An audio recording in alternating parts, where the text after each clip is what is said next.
So thus far in the class, we've done lots of synthesis of mechanisms, but very often we get to the end of the synthesis process and have a 4-bar or 6-bar mechanism and then start to evaluate how does it work, and often it doesn't work and then we have to go back to the drawing table. Well, we're going to talk now about a way to make sure that your solution that you're going to generate or synthesize is going to be a good one during the synthesis process, and this is called solution rectification. So a quick overview of what solution rectification is. Well, first of all, let's talk about what problems exist. Well, there's a whole host of them. First, we could have branch defects where our precision positions are on different branches of the mechanism, so we'd have to pass through a toggle position. Alternatively, we could have our precision positions be on different circuits where we actually have to disconnect our mechanism. We can never actually reach those other precision positions. There are times when we have order defects, meaning that as our crank moves from, or our input shaft, our input link moves from the first position to the second to the third, we won't actually hit our precision positions in the correct order. So that's an order defect. We can often have low transmission angles. This is a very common issue. Or we can have a mechanism that does not meet the Grashof criteria that we desire. So let's say we wanted to have a crank rocker and we end up with a rocker or a triple rocker.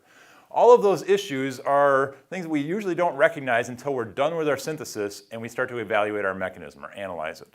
So thus far, we've been really moving through this trial and error approach where we say, let's do our synthesis. We've been talking about all semester so far, and we have all these different tools in our toolbox to do synthesis. And then we analyze our mechanism and say, does it work or not? And very often we have to then iterate this multiple times and use our free choices to improve our solution. And it really becomes not very intuitive quite often as to what's going to make a good solution and a bad one. So to address this, and this is a topic I would love to be able to cover at the beginning of the class, but you really need the background to get to it, is solution rectification.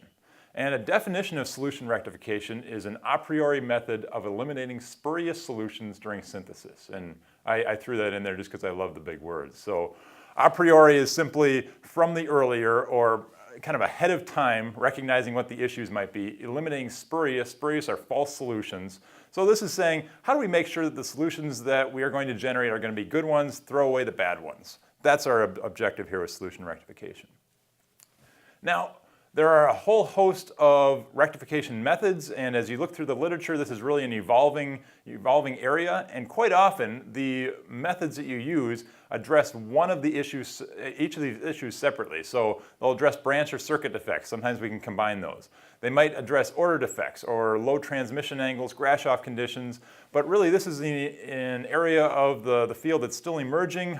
For example, we've been doing some research on crank slider mechanisms for pumps and having to develop new rectification methods when we're doing our optimization. So this is really a growing area. Now in the next couple of videos, we're going to talk about some rectification methods that start to combine some of these different problems, or address multiple problems at the same time, and we'll start with Philemon's method and move around from there.